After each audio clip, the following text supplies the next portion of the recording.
की दी हुई मौत बड़ी कसाईनुमा होती है।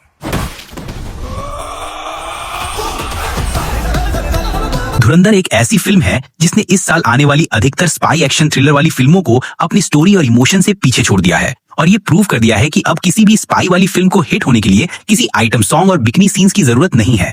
अगर फिल्म की कहानी, डायरेक्टर की डायरेक्शन और एक्टर्स की एक्टिंग लोगों को पसंद आई तो वो किसी भी फिल्म को सुपर हिट बना देगी। और सेम यही हुआ धुरंधर मूवी के साथ। इस मूवी में लोगों को अक्षय खन्ना की एक्टिंग इतनी पसंद आई कि ये फिल्म रातों रात पूरे देश में वायरल हो गया है और अब हर कोई रहमान डकैत को बड़े स्क्रीन पे देखना चाहता है। और अगर आपने अभी तक इस मूवी को नहीं देखा है तो आपको ये मूवी एक बार जरूर देखना चाहिए, क्योंकि इस मूवी को इतनी परफेक्शन के साथ बनाया गया है कि ये मूवी आपको एक सेकंड के लिए भी बोर नहीं करेगी। बाकी आज मैं आपको इस वीडियो में इस मूवी के कुछ बिहाइंड द सीन और इसके कुछ इंटरेस्टिंग फैक्ट्स के बारे में बताने वाला हूँ, जिसे शायद आप नहीं जानते होंगे। सो ये वीडियो बहुत ही इंटरेस्टिंग होने वाला है। आपसे रिक्वेस्ट है कि आप इस वीडियो को एंड तक जरूर देखिए। जो ना देखे धुरंधर उसके गाने मारे। हरा भाई जोगिंदर ये क्या बात करते हैं यार? साले का खोपड़ी तोड़ साले। सॉरी। धुरंधर इस साल की बेस्ट स्पाई एक्शन थ्रिलर वाली फिल्मों में से एक है, जिसकी प्रिंसिपल फोटोग्राफी को जुलाई 2024 में एक पूजा सेरेमनी के साथ पूरे क्रू मेंबर की प्रेजेंस में स्टार्ट किया गया था। और अगर आपने इस मूवी को देखा होगा तो आपको तो मालूम ही होगा कि इस मूवी की कहानी मेनली पाकिस्तान में मौजूद लयारी और कराची की है। पर आप ये जानकर चौंक जाएंगे कि इस मूवी का कोई भी सीन पाकिस्तान में शूट हुआ ही नहीं है। इस मूवी की पूरी शूटिंग को बैंकॉक, मुंबई, पंजाब, हिमाचल प्रदेश और लेह लद्दाख में टोटल 5 से 6 महीनों में कंप्लीट कर लिया गया था। और इसकी शूटिंग के लिए लयारी और कराची के जैसे दिखने वाले सेट्स का सबसे पहले 3D मॉडल बनाया गया और फिर बाद में इसी 3D मॉडल की हेल्प से पूरी लयारी सिटी और कराची को बैंकॉक में कुछ इस तरह से 3 महीनों की कड़ी मेहनत के बाद तैयार किया गया। जैसा कि आप यहाँ पे देख सकते हैं कि कैसे इसके डिजाइनर छोटी सी छोटी डिटेल्स को बना रहे हैं। और इसमें जो हमें बड़े बड़े मांस के जो टुकड़े दिखाई देते हैं उसे कुछ इस तरह से फोम की हेल्प से बनाया गया था, जैसा कि आप यहाँ पे देख सकते हैं। जब रणबीर सिंह को पहली बार लयारी टाउन में दिखाया जाता है तो उन्हें एक बेवश, लाचार, गरीब और बेघर किस्म का दिखाया जाता है, जिसे अमृतसर की सड़कों पर कुछ इस तरह से शूट किया गया था। जैसा कि आप यहाँ पे देख सकते हैं कि इसके मेकर्स ने सिटी को छिपाने के लिए पर्दे का यूज किया है, पर फिर भी आप इसके पीछे मैकडॉनल्ड का शॉप देख सकते हैं। और फिर इसके बाद रणबीर सिंह यानी हमजा अली मजारी जूस की दुकान में काम करने लगता है और रहमान डकैत की गैंग में शामिल होने की कोशिश करता है। और जब रहमान डकैत की बेटी की मौत होती है तब पहली बार हमजा रहमान डकैत से मिलता है, यानी कि ये वाला सीन, जिसमें हमें ये देखने को मिलता है कि रहमान डकैत को उसकी बीवी जोर से एक थप्पड़ मारती है, जो कि इस मूवी में बेहद ही इमोशनल और इंपॉर्टेंट सीन था। पर इस सीन को शूट करते टाइम अक्षय खन्ना यानी रहमान डकैत को सिर्फ एक थप्पड़ नहीं बल्कि टोटल 7 थप्पड़ खाना पड़ा था, क्योंकि जब इनको थप्पड़ पड़ती थी तो कोई ना कोई एक्टर कभी हंस देता था तो कभी कोई और गलती कर देता था। और इस सीन को देखकर ऐसा लगता है कि अगर रणबीर सिंह अपनी हंसी को थोड़ी सी और कंट्रोल नहीं होती तो इनको 8वां थप्पड़ भी पड़ सकता था, क्योंकि आप रणबीर सिंह को देख सकते हैं कि अपनी हंसी को किस तरह से कंट्रोल कर रहे हैं। और फिर इसके बाद रहमान डकैत अपने बेटे की मौत का बदला लेने का फैसला करता है और इस पूरे फाइट सीक्वेंस को बैंकॉक में बनाए गए सेट में कुछ इस तरह से शूट किया गया था, जैसा कि आप यहाँ पे देख सकते हैं। और फिर ये वाला सीन जिसे एक नकली मिठाई की दुकान में शूट किया गया था, जिसके अंदर सिर्फ इस सीन को शूट करने के लिए ये बड़े बड़े बॉयलर को लगाया गया था और इसे रियल में उबलता हुआ दिखाने के लिए स्मोक मशीन का यूज किया गया था। और फिर कुछ इस तरह से अलग अलग कैमरा एंगल से इस सीन को शूट किया गया, जैसा कि आप देख सकते हैं।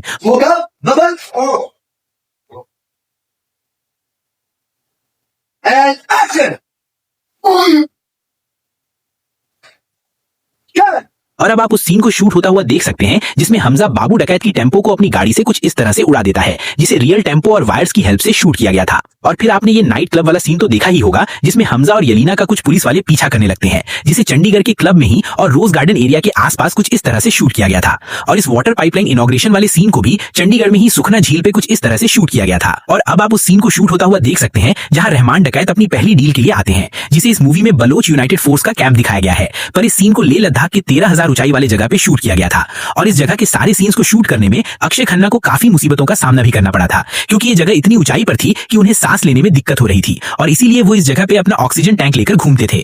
और फिर जब इनका ये मोस्ट वायरल और आइकॉनिक सीन शूट करने की बारी आई, यानी ये वाला सीन, तो उन्होंने इस सीन को एक ही टेक में कंप्लीट कर लिया था। और जिस डांस स्टेप के कारण ये बॉबी देओल को भी पीछे छोड़ दिए हैं और अब हर तरफ बस इसी डांस हुक स्टेप की बातें हो रही हैं, इसे किसी ने कोरियोग्राफ नहीं बल्कि अक्षय खन्ना ने खुद से क्रिएट किया था। और इस सीन में जितने भी बलोच आर्मी दिखाई देते हो वो सिर्फ 25 से 30 साल के जूनियर एक्टर्स थे, जिन्हें कुछ इस तरह से हैवी मेकअप करके कुछ इस तरह के बलोच आर्मी में कन्वर्ट किया गया था। इस मूवी में जितना जोरदार काम रहमान डकैत यानी अक्षय खन्ना ने किया है, उतना ही जोरदार काम एसपी चौधरी असलम यानी कि संजय दत्त ने किया है। और इस मूवी में सिर्फ ये एक ही आदमी है जिससे रहमान डकैत भी डरता था। और यहाँ पे आप उस ब्रिज वाले सीन देख सकते हैं जिसमें एसपी चौधरी असलम रहमान डकैत को गिरफ्तार कर लेता है।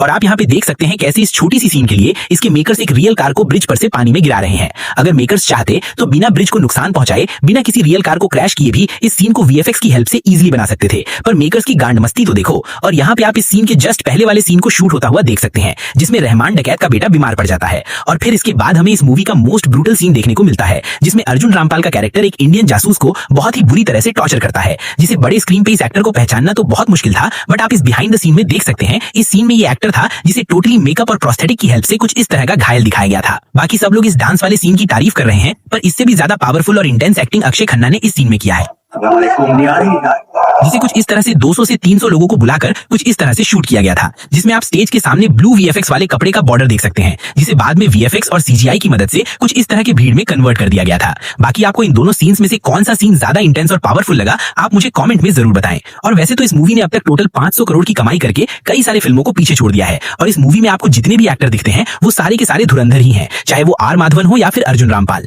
इस फिल्म के सभी एक्टर ने अपना बेस्ट परफॉर्मेंस दिया है, पर क्या आप जानते हैं कि इस मूवी में काम करने के लिए इसके स्टार कास्ट ने कितने पैसे लिए हैं? रणबीर सिंह को इस मूवी में लीड रोल के लिए टोटल 50 करोड़ दिए गए हैं, तो वहीं अक्षय खन्ना को 2.5 करोड़ ही दिए गए हैं। संजय दत्त ने एसपी चौधरी असलम के रोल के लिए 10 करोड़, तो वहीं आर माधवन को 9 करोड़ दिए गए हैं, और इस फिल्म की एक्ट्रेस सारा और अर्जुन रामपाल को 1-1 करोड़ दिए गए हैं। बाकी इन सभी एक्टर्स में से आपको किसका परफॉर्मेंस बेस्ट लगा, आप मुझे कमेंट में बताएं। तो चलिए, this is end of this video, और अगर आपको ये वीडियो पसंद आया हो तो डू लाइक दिस वीडियो।